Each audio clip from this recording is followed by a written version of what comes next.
A paz do Senhor a todos. Hoje nós vamos falar sobre a terceira parte de Abrão, o pai da fé. Vamos falar da primeira Santa Ceia. Mas antes de começarmos a falar da Santa Ceia, vamos falar de Ló. Ló, quando se apartou de Abrão, quando eles estiveram lá, os pastores de Abrão brigaram entre eles, e Ló olhou para a campina do Jordão, e Abrão falou: escolhe para onde queira ir. Aí Ló foi para aquela região de Sodoma e Gomorra, que era a campina do Jordão. E com isso Ló trouxe o espírito de cobiça, porque ele cobiçou aquela terra, e trouxe também o espírito de cobiça naquela região, e houve uma grande guerra naquela região. Começando aqui, naqueles tempos, os reis das cidades vizinhas começaram a cobiçar aquela terra após 12 anos de servidão ao rei Quedoriomer. Ele veio a guerrear contra aquele povo após 2 anos. Ele saqueou a cidade e levou Ló e tudo que ele possuía. Somente 3 cidades das 5 mencionadas na Bíblia foram encontradas por arqueólogos na atualidade. O Vale de Sidim é hoje as redondezas do Mar Morto, onde até hoje aparece em betume em suas águas. Então vamos lá, começando aqui em Gênesis 14, de 1 a 12. Os 5 exércitos aliados foram derrotados pelos invasores do Oriente. Alguns dos sobreviventes caíram em poços de betume. Até os dias atuais, nacos ocasionais de asfalto ou betume aparecem na superfície da extremidade sul do Mar Morto. Começando aqui em Gênesis 14, 1, fala assim: E aconteceu nos dias de Anrafel, rei de Sinar, Arioque, rei de Elazar, Quedoriomer, rei de Elão, e Tidal, rei de Goim, que significa nações. No 2, 14, 2 de Gênesis, que esses fizeram guerra a Bera, rei de Sodoma, e Birsa, rei de Gomorra, e Sinabe, rei de Adimá, e a Semeber, rei de Zeboim, e ao rei de Bela, que está em Zoar. No versículo 3 diz assim: Todos estes se ajuntaram no vale de Sidim, que é o mar de Sal. 12 anos haviam servido a Quedoriomer, mas no 13º ano rebelaram-se. Veja assim, 12 anos. Nós já falamos sobre o número 12, que representa as 12 tribos, e o número 13 representa Jesus e os 12 apóstolos. Mas vamos ver que vai ter mais um fato que vai atestar isso. No versículo 5,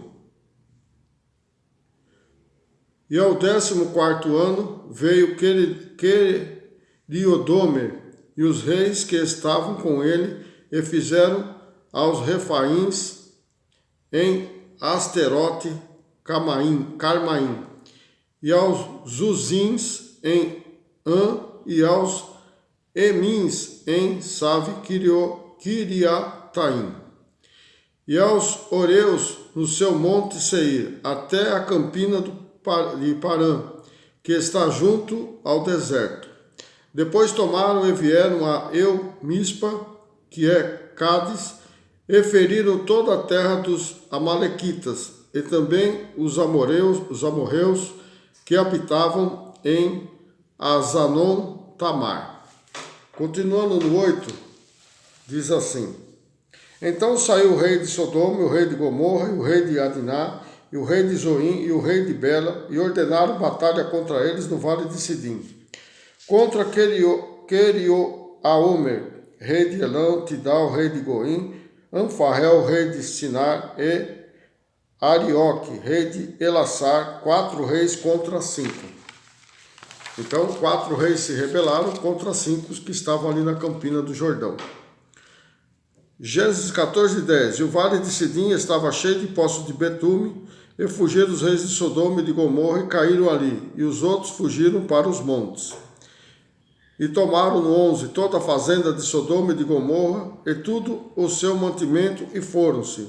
E também no 12, também tomaram a Ló, que habitava em Sodoma, filho do irmão de Abrão, e a sua fazenda, e foram-se. Veja então que Ló trouxe a cobiça naquela região e acabou perdendo tudo. Acabou perdendo tudo que tinha. Porque ele estava preso às coisas do mundo, às coisas momentâneas, e não acreditava em Deus. Ele deixou para trás a Abrão, seu pai, né, na fé, que era considerado até pai, porque agora o irmão de Abrão, Arã, tinha morrido e ele adotou Ló como filho. Né? Então você veja que ele se apartou da vontade de Deus. E Abrão, sabendo da derrota daquelas cidades e do aprisionamento de seu sobrinho, ele armou 318 de seus melhores servos para libertar não só seu sobrinho, mas toda aquela terra.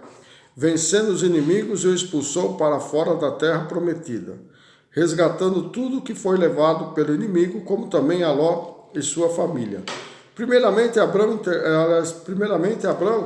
né, ele pegou 318 homens de sua confiança. O que é 318? 3 com 1, 4, com 8, 12, né? Representa as 12 tribos, os 12 apóstolos. E o 13, né? Que era Abrão, representa quem? Representa a Jacó, né? Que era o pai das 12 tribos, e a Jesus Cristo, que era o que estava ali, o número 13, né? São 12 apóstolos e 13 com Jesus. Mas diz aqui, ó, Gênesis 14, 14. Ouvindo, pois, Abrão que o seu irmão estava preso, armou os seus criados, nascidos em sua casa, 318, e o perseguiram até Dan.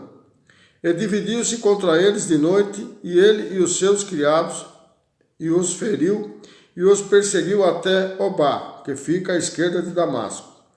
E tornou a trazer toda a fazenda, e tornou a trazer também a Ló, seu irmão, e a sua fazenda, e também as mulheres e o povo.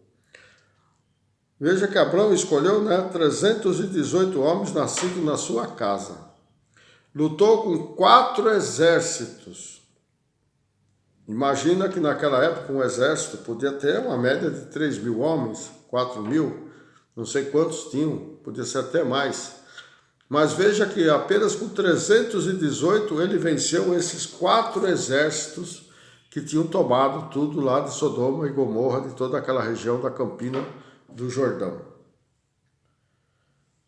Após Abrão vencer a batalha, Melquisedeque, rei de Salém, deu a ele a primeira santa ceia, mesmo antes de Jesus tê-la instituído. Em seguida, Abrão deu o dízimo de tudo o que havia resgatado.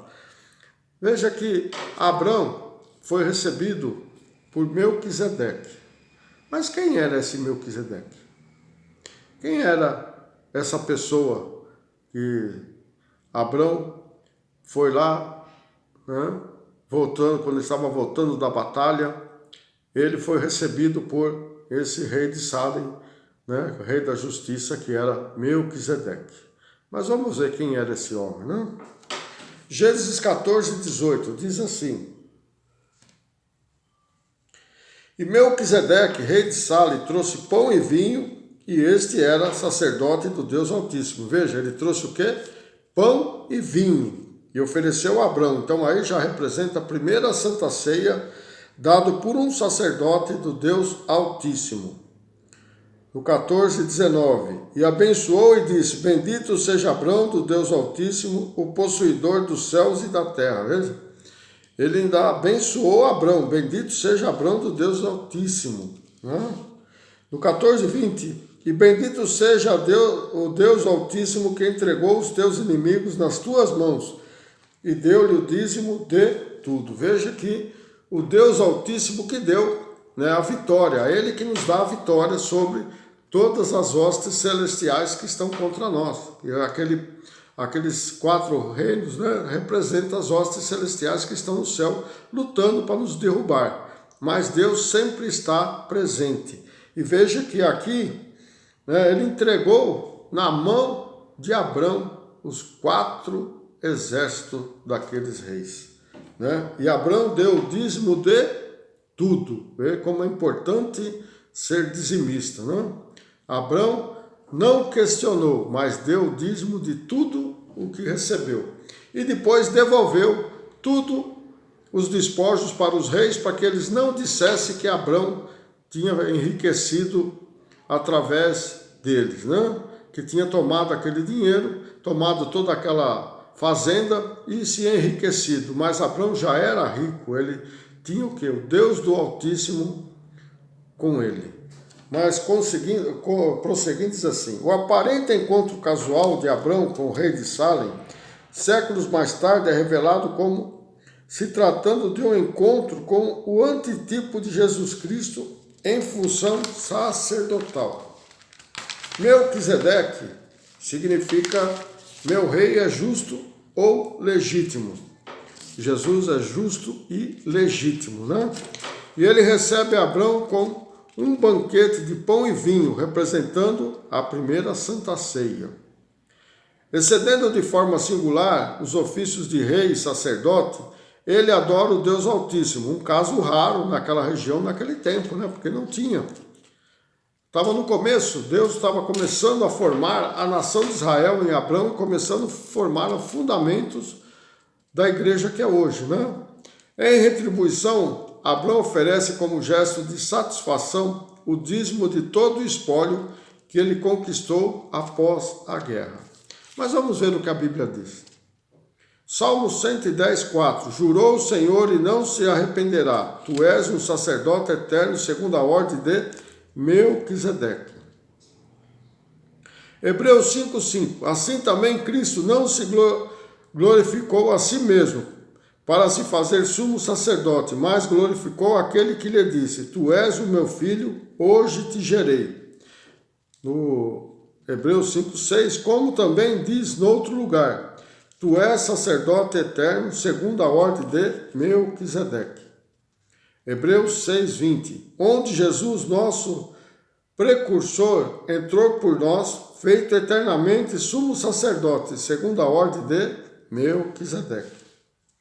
Hebreus 4, 14. Visto que temos um grande sumo sacerdote, Jesus, Filho de Deus, que penetrou nos céus, retenhamos firmemente a nossa confissão. Então veja que aquele Melquisedeque tipificava a Jesus Cristo. Mas quem era esse Melquisedeque? Hebreus 7,1 diz assim: porque este Melquisedeque era o rei de Salem e sacerdote do Deus Altíssimo, e que saiu ao encontro de Abraão quando ele regressava da matança dos reis e o abençoou.